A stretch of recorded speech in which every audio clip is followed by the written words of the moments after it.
अगर आप पाकिस्तान में टैक्स नहीं देते या आपको नहीं पता कि पाकिस्तान में टैक्स कैसे दिया जाता है या आप पाकिस्तान में टैक्स नहीं दे रहे, बच रहे हैं, छुप रहे हैं, तो आपको ये वीडियो पूरी देखनी चाहिए क्योंकि इस वीडियो में हम आपको बताएंगे पाकिस्तान के टैक्स से रिलेटेड तमाम इंफॉर्मेशन, हर किस्म की मालूमात आपको दी जाएगी। तो इसके लिए ये वीडियो पूरी देखिएगा। ये वीडियो सिर्फ मालूमात के लिए है और ये कानूनी मशवरे का मुतबादिल नहीं है। इस वीडियो के मदरजात एक सवाल का अहम जवाब है और हम आपको हमारी वेबसाइट, मोबाइल और व्हाट्सएप या फ़ोन के जरिए अपना सवाल पूछने की तजवीज़ करते हैं। अस्सलामुअलैकुम 24justice.pk के साथ मैं हूं आपका मेज़बान मोहम्मद अली। आज की इस वीडियो में हम आपको बताएंगे NTN के बारे में और आपको बताएंगे कि पाकिस्तान में किस तरह से टैक्स वापस लिया जा सकता है। और अगर आप नहीं जानते कि पाकिस्तान में टैक्स कैसे दिया जाता है तो आपके इन सब सवालात के जवाब के लिए हमने रब्ता किया है लाहौर हाई कोर्ट के वकील एडवोकेट शहबाज अली खान साहब से। जी सर, हमारी इस मामले पर, टैक्स के मामले पर रहनुमाई फरमाइएगा। जी मोहम्मद अली, NTN के हवाले से बात करेंगे। NTN चलें, इसकी फुल फॉर्म है national tax number. National tax number क्या है? ये बिल्कुल ऐसा ही है जैसे अगर आप किसी यूनिवर्सिटी या कॉलेज के एग्ज़ाम देने जाते हो तो आपको रोल नंबर अलॉट होते हैं, तो ये भी आपका FBI यानी उसके टैक्स नेटवर्क में आपका एक रोल नंबर है। आपको इनरोल किया जाता है कि अब आप भी टैक्स पेयर हैं, अब आप टैक्स पेयर आपने बनना है, आप टैक्स पे करेंगे, आप उस नेटवर्क में शामिल हो गए हैं। अच्छा, NTN कैसे लिया जाता है और NTN के बाद क्या करना है, इसके फ़वाइद क्या हैं, इसको ना लेने के नुकसानात क्या हैं, अब इस पर थोड़ी सी बात कर लेते हैं। जैसा कि NTN जारी होता है FBR की जानिब से, फेडरल बोर्ड ऑफ रेवेन्यू। ये हमारा हुकूमत का अदारा है जो आपको NTN आपका प्रोवाइड करेगा। NTN पहले, आज से तकरीबन 5 से 6 साल पहले NTN होता था सारा हार्ड कॉपी पे, कागज़ी कार्रवाई होती थी, वहाँ पे ऑफिस जाना पड़ता था, जमा करवाना पड़ता था। लेकिन अब दौर जदीद है, अब चीज़ें जो है मोस्टली इंटरनेट पे हो रही हैं। उसी तरीके से FBR भी अपग्रेड हो गया और एक सॉफ्टवेयर IRS के नाम से जो है FBR ने इंट्रोड्यूस किया है, जिस पे अब ये सारा टैक्स नेटवर्क चलता है। बहुत इजी सॉफ्टवेयर है, लोग इसको ख़ुद भी मोस्टली करने लग गए हैं छोटे लेवल पे। लेकिन जहाँ पे थोड़ी बात बड़ी आती है वहाँ फिर वकला हज़रात जो ख़ास स्पेशलिस्ट है टैक्स के, उन्हें हायर किया जाता है। अब किस तरीके से NTN जारी होता है, इसके लिए क्या लीगल रिक्वायरमेंट्स हैं, आपको कौन से डॉक्यूमेंट्स चाहिए, जिसमें पहली चीज़ तो आपका CNIC है, ठीक है, और उसके बाद आता है आपका ईमेल ID, एक वैलिड ईमेल ID जो आप यूज़ कर रहे हैं, जिस पे वो वेरिफिकेशन कोड भी आएगा, और एक आपका वैलिड फ़ोन नंबर होना चाहिए, मोबाइल नंबर जो कि आपके नाम पे रजिस्टर हो। और मोस्ट इम्पॉर्टेंट, अच्छा ये मसला अली साहब आता है 2-3 और जगहों पे, वो ये कि कई लोगों को मोबाइल पे वेरिफिकेशन कोड नहीं आते। उसका रीज़न क्या है? आपकी अगर सिम जैज़ की है फॉर एग्ज़ाम्पल और आपने उसे कन्वर्ट किया हुआ किसी और नेटवर्क पे, और अगर ये रीज़न है तो फिर आपको कभी भी नहीं आएगा। सेम नेटवर्क की सिम्स कभी कन्वर्ट नहीं होनी चाहिए, नॉन कन्वर्टेड सिम पे आपकी वेरिफिकेशन होती है। ये एक मसला है जो कि मुझे लगा कि बताना बेहतर है। IRS पे अकाउंट बनाने के बाद अगला स्टेप क्या होगा? अच्छा, फिर NTN के बाद स्टेप आता है रिटर्न फाइल करने का।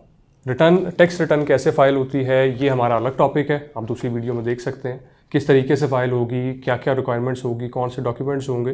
थोड़ा सा हवाला मैं यहाँ इस वीडियो में भी दे देता हूँ। टैक्स रिटर्न कैसे फ़ाइल होती है? टैक्स रिटर्न फाइल होगी आपका NTN बनने के बाद, आपको एक ख़ास टाइम फ्रेम दिया जाएगा कि जैसे फॉर एग्ज़ाम्पल आपने 2018 में अपना NTN जनरेट किया, आप इनरोलमेंट हुई है आपकी, तो 2018 में ही आपने अपनी रिटर्न फाइल करनी है। अगर आप 2019 में चले गए तो फिर आपको जुर्माना पड़ सकता है। तो उस जुर्माने से बचने के लिए NTN के फ़ौरी बाद आपने रिटर्न फाइल करनी है।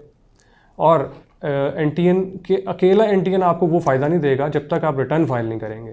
तो रिटर्न जो है वो टैक्स पेयर की तो सिर्फ एनरोलमेंट है, NTN सिर्फ एनरोलमेंट है। रिटर्न फाइल करना असल मकसद है NTN बनाने का। अब कुछ लोग जो कि NTN नहीं बनाते, जो टैक्स पेयर लिस्ट में नहीं आते, अगर एक ख़ास इनकम से नीचे वो रहते हैं, फिर तो कोई ज़रूरत नहीं है कि उनको NTN बनाएं। मौजूदा कानून के मुताबिक 4 लाख से ऊपर सालाना जिसकी इनकम है वो वाजिब है उसके ऊपर कि वो जनाब अपना NTN भी बनाए और अपनी रिटर्न भी टाइम से फाइल करे। अगर कोई शख्स NTN नहीं बनाता या वो टैक्स पेयर की लिस्ट में आने के बावजूद टैक्स पे नहीं करता और रिटर्न फाइल करने को वो ये समझता है कि जनाब अगर मैं रिटर्न फाइल करूँगा तो मुझे तो टैक्स भरना पड़ेगा, मैं तो नुकसान में जाऊँगा, ऐसा बिल्कुल भी नहीं है। रिटर्न फाइल करने का ये हरगिज़ मकसद नहीं है, एनटीएन बनाने का ये हरगिज़ मकसद नहीं है कि जनाब आपके ऊपर टैक्स के बर्डन डाल दिया जाएगा, बल्कि ये आपके लिए मज़ीद आसानी है। आपकी जितनी भी जो है इनकम आ रही है, जो आप मेहनत करके कमा रहे हैं, उसको वाइट लिस्ट में लेके आएगा ये।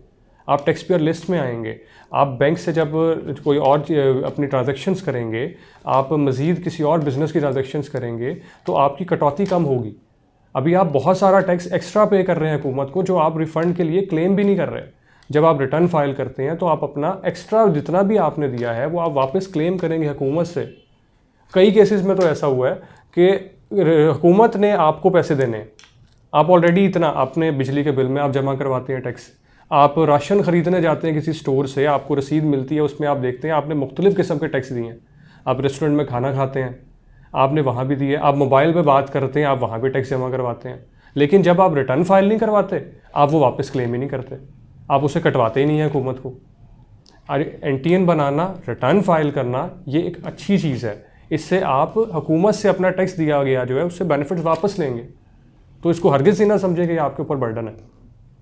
इसलिए एनटीएन बनवाइए, और अगर नहीं बनवाएंगे तो नुकसान आपके सामने फेस करने पड़ेंगे। आप एक्स्ट्रा आपको टैक्स देना पड़ेगा। आप जहां आप बैंक की ट्रांजैक्शन करते हैं, आप बिजनेस ट्रांजैक्शन करते हैं, आपको हर जगह एक्स्ट्रा टैक्स पे करना पड़ेगा, और वो किसी खाते में नहीं जाएगा। हुकूमत से आप कभी वापस नहीं क्लेम कर सकते अगर आपका एनटीएन नहीं बना हुआ। बहुत बहुत शुक्रिया एडवोकेट शहबाज अली खान साहब कि आपने इस मसले पर हमारी कानूनी रहनुमाई फरमाई, और हम उम्मीद करते हैं कि आपको भी आपके सवाल का जवाब मिल गया होगा। लेकिन अगर आपके माइंड में कोई भी इस सवाल से, इस टॉपिक से रिलेटेड कोई क्वेश्चन है, तो आप हमसे कमेंट बॉक्स में बआसानी बिला झिझक पूछ सकते हैं। और अगर आप इस किस्म के किसी भी मसले का शिकार हैं या आप कानूनी रहनुमाई चाहते हैं, तो आपको बिल्कुल भी घबराने की ज़रूरत नहीं, क्योंकि 24justice.pk आपकी रहनुमाई के लिए हर वक्त हाजिर है। आपने सिर्फ एक फ़ोन कॉल करनी है, या आप 24justice.pk से व्हाट्सएप पर भी रब्ता कर सकते हैं। मज़ीद मालूमात के लिए 24justice.pk की ऐप गूगल प्ले स्टोर से और आई स्टोर से डाउनलोड करें। और अगर आप कानून से रिलेटेड, पाकिस्तान के कानून से रिलेटेड जानना चाहते हैं, तो आपको 24justice.pk की वेबसाइट पर विजिट करना चाहिए। हमारा यूट्यूब चैनल सब्सक्राइब कीजिए, और हमें फेसबुक, इंस्टाग्राम और ट्विटर पर भी फॉलो कीजिए, ताकि आने वाली तमाम वीडियोस और उनके नोटिफिकेशंस बआसानी बर वक्त मिल सकें। अपने मेज़बान मोहम्मद अली को इजाज़त दीजिए। अल्लाह हाफिज़। अगर आपको ये वीडियो पसंद आई है तो लाइक कीजिए, सब्सक्राइब कीजिए और साथ में बेल आइकॉन पर क्लिक कीजिए। मज़ीद किसी भी सवाल के लिए कमेंट कीजिए और अपने दोस्तों के साथ शेयर करना मत भूलिए।